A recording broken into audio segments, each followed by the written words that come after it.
Assalamualaikum warahmatullahi wabarakatuh. Perkenalkan, nama saya Aisyura Indah Pratiwi dari jurusan Ilmu Ekonomi. Baiklah, di sini saya akan mencoba menjelaskan materi mengenai relasi dan fungsi. Sebelumnya, dalam matematika modern, relasi dan fungsi itu digunakan untuk menunjukkan sebuah hubungan setiap elemen domain dan dengan setiap elemen rank yang membentuk pasangan bilangan berurut. Hubungan himpunan X dan Y akan merupakan relasi dengan X sebagai domain dan Y sebagai rank yang ditulis sebagai relasi X dan Y jika setiap X dapat dipetakan ke setiap Y. Hubungan himpunan X dan Y akan merupakan fungsi dengan X sebagai domain dan Y sebagai rank yang ditulis sebagai fungsi dari X dan Y, dan jika satu X dapat dipetakan ke satu Y. Sebagai contohnya, yang pertama itu ada relasi dapat kita lihat dari gambar Y X1 sama dengan X1, X2 sama dengan Y2, X3 sama dengan Y3, X4 sama dengan Y4.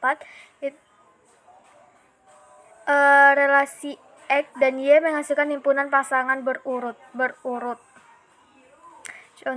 Misalnya A, X1 sama dengan Y1, X1 bisa dengan Y3, X2 bisa dengan Y2, dan X3 bisa dengan Y1, dan X3 bisa dengan Y3, dan X4 bisa X2, dan X4 bisa Y4. Yang kedua itu ada fungsi, di mana fungsi itu menghasilkan himpunan pasangan berurut.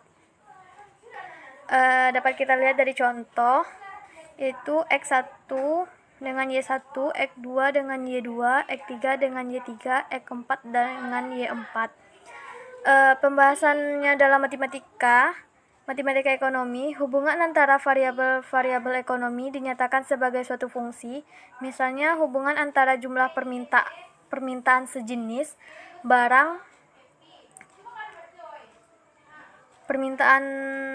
barang dapat kita singkat dengan QD, dan harganya bisa disingkat dengan P.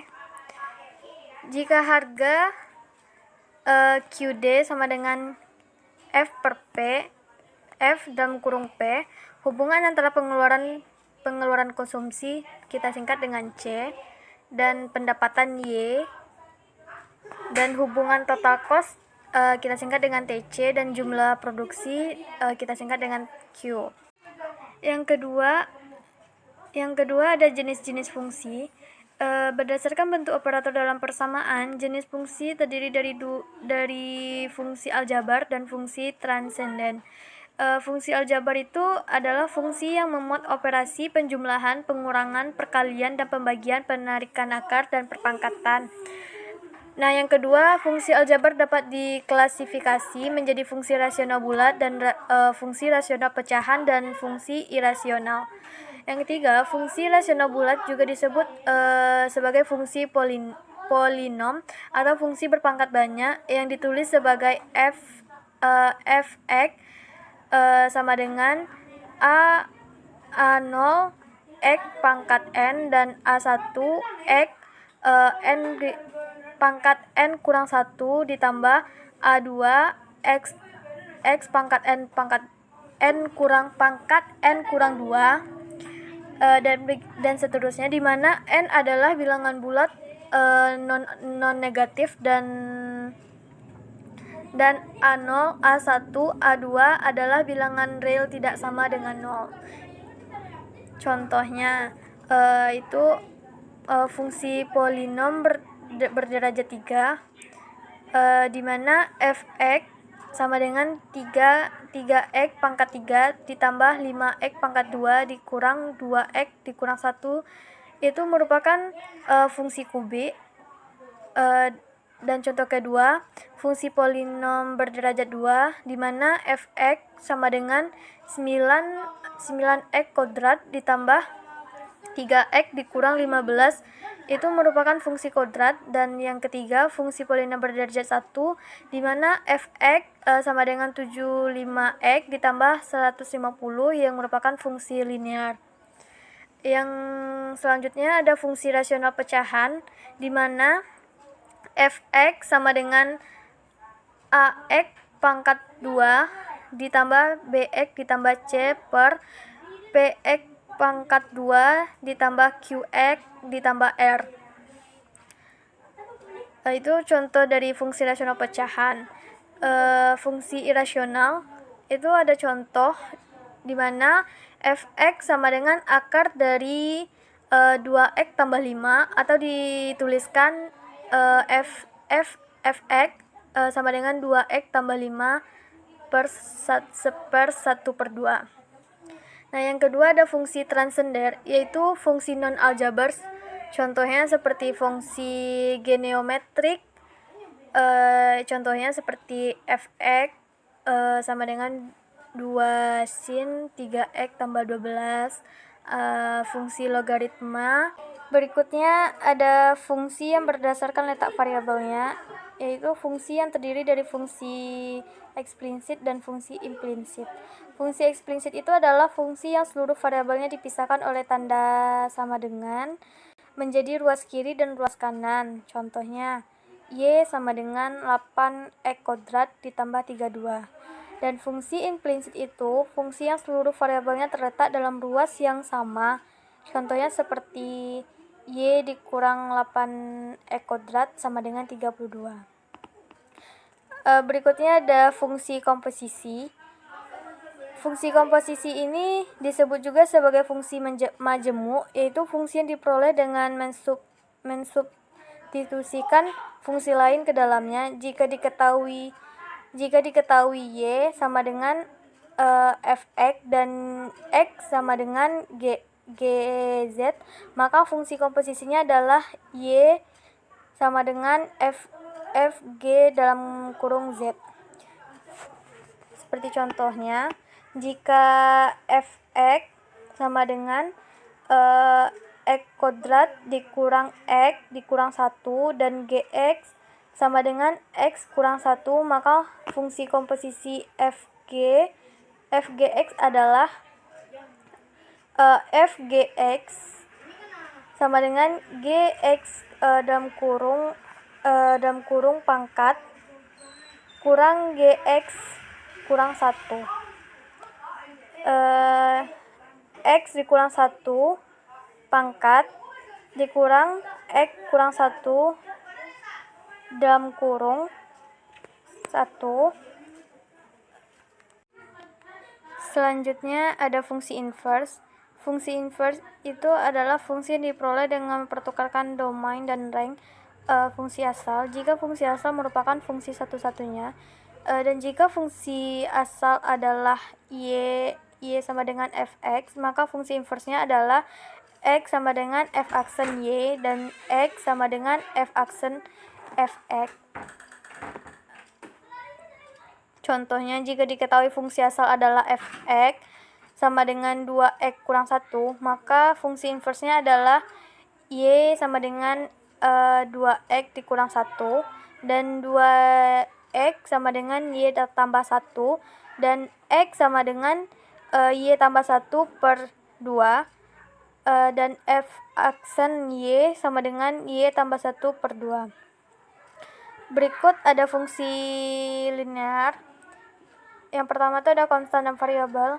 Dalam matematika murni maupun matematika terapan dikenal juga dua jenis besaran, yaitu konstan dan variabel.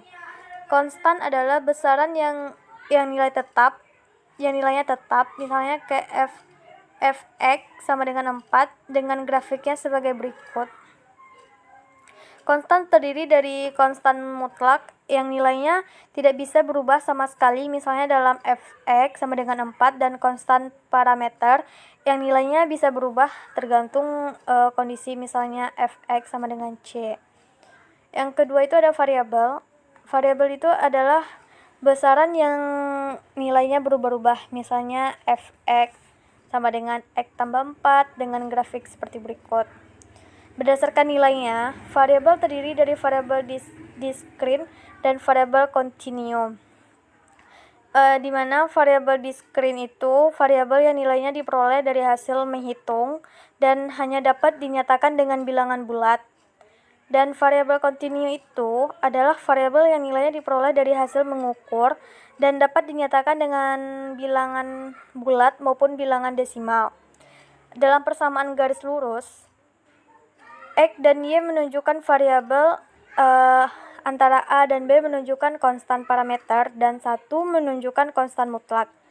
Dan jika dalam persamaan luas suatu lingkaran sama dengan A sama dengan pi r kuadrat.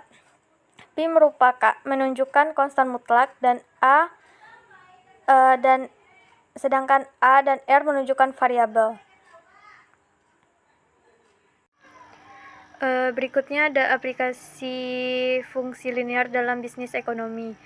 Yang pertama ada fungsi permintaan, di mana jumlah permintaan suatu barang merupakan fungsi dari harga itu sendiri dan pendapatan yang didapat dibelanjakan. Harga barang substitusi, selera, dan sebagainya. Hubungan fungsional tersebut dengan menggunakan persamaan dapat dituliskan sebagai QD sama dengan A0 dikurang A1P ditambah A2 YD ditambah A3PS ditambah A4T dan seterusnya. Untuk keperluan penggambaran kurva permintaan dan sesuai dengan hukum permintaan, maka suatu fungsi permintaan dinyatakan sebagai QD, di mana QD sama dengan FP dan persamaan permintaannya ditulis sebagai QD sama dengan A0 dikurang A1P dan kurva permintaan adalah sebagai berikut. Dan inilah grafiknya. Jika harga suatu barang naik, maka jumlah permintaan terhadap barang tersebut akan turun. Begitupun dengan sebaliknya.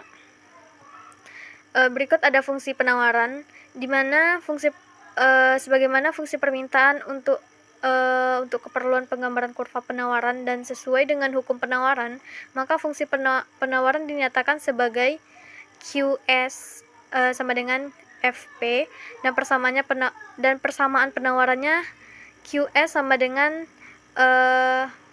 beta 0 ditambah beta 1 P dengan kurva penawaran sebagai berikut. Jika suatu harga barang naik, maka jumlah penawarannya akan naik, begitupun dengan sebaliknya. Yang ketiga ada keseimbangan pasar. Keseimbangan pasar itu suatu barang menunjukkan tingkat harga yang mengakibatkan jumlah permintaan sama dengan jumlah penawarannya, di mana QD sama dengan QS.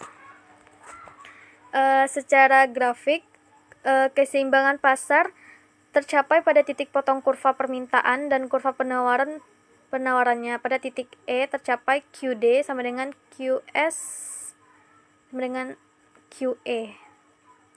Dan inilah grafik dari keseimbangan pasar.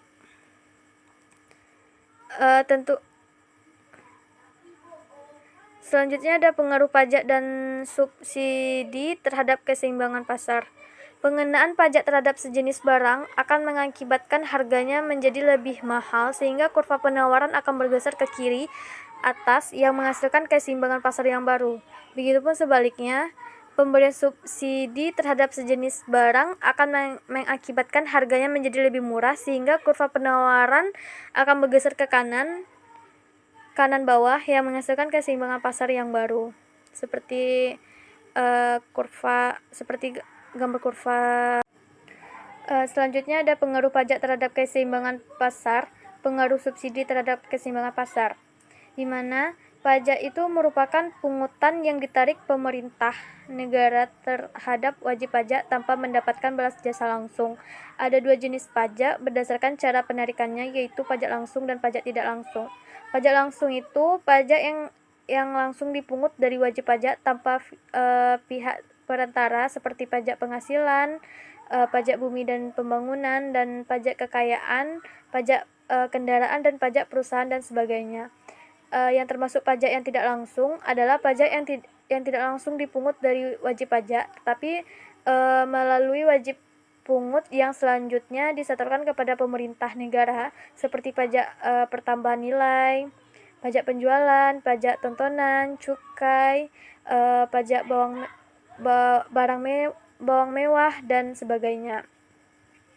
Pajak tak langsung seperti PPN dan cukai akan berpengaruh langsung terhadap negara yang ditawarkan oleh produsen sebagai akibat pembebanan pajak terhadap konsumen, sehingga akan mengubah fungsi penawaran dan keseimbangan pasar. Berikutnya ada subsidi. Subsidi ini adalah bantuan yang diberikan pemerintah kepada produsen sehingga harga yang ditawarkan sesuai dengan keinginan pemerintah dengan harga lebih murah daripada harga semula. Subsidi akan mengubah fungsi penawaran dan keseimbangan pasar. Dan jika fungsi penawaran terhadap suatu barang sebelum subsidi adalah P sama dengan FQ dan ada subsidi terhadap barang tersebut sebesar S, maka fungsi penawaran sesudah subsidi adalah P sama dengan FQ dikurang S.